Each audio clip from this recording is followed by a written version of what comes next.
honest review ng Four Seasons Buffet and Hotpot Restaurant dito sa Araneta, Cubao, Quezon City.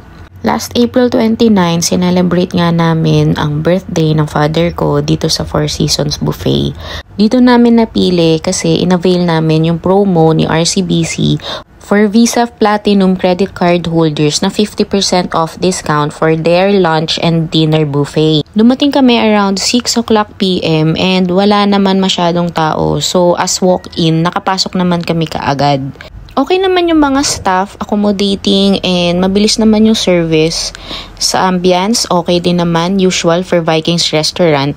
Malinis din yung restroom, though wala akong video. So ayan, umikot na ako sa paligid to check on the food selection. So makikita naman na hindi ganun karami yung mga food.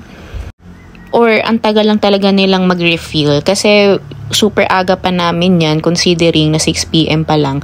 Pero most of dun sa mga serving is wala nang laman and wala talagang refill. So yun yung mga ingredients for the hot pot and wala masyadong mapagpilian dun sa ibang mga part like dun sa meat and then dun sa seafood. So going to the cooked section, so makikita na walang refill. Like dito sa mga sushi and maki section, walang laman. So ang tagal naghihintay dyan, wala. And then dun sa salad, may mga wala rin talaga ring laman. I don't know if ganun talaga sila mag-refill and matagal, like yung rice, wala ring laman. Kaya umikot-ikot muna ako to check kung ano nga yung pwede kong pagpilian mamaya. Pero wala rin ako halos makita kasi nga walang laman. So yan yung mga tao nakapila for the lechon and for the roast beef. And ayun, matagal din nga sila maglagay or mag-serve. And then going to the other cook section na Filipino food, ayan, kita nyo naman, walang laman, lahat, halos. Siguro nga late lang yung refill that time or wala pang refill. Pero kahit after that video, nung nag-ikot din ako, wala rin ako masyadong mapili or makuha kasi nga walang laman. So, ayan, nag-start na kami with the buffet. Ayan, kumain na kami. Ayan yung napili ko, yan yung mga na-serve ko. And then, ayan, yun yung chow fan rice na hindi ko nga nagustuhan yung lasa. For me, yung dating niya parang nasang panis, pero not sure. Siguro naman hindi siya panis. Panlasa ko lang siguro. Pero hindi ko talaga siya nakain.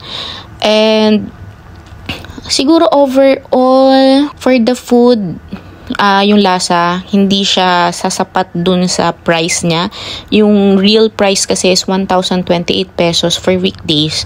And luckily na lang 50% off discount yung nakuha naming promo. So, pwede na for that price that time. Pero kung whole price yung babayaran ko, di na ako uulit. Ayun, in-enjoy ko na lang yung food. For the experience, pwede na, pero hindi ako uulit. For the overall rating, I'll give Four Seasons Hotpot siguro 6 out of 10.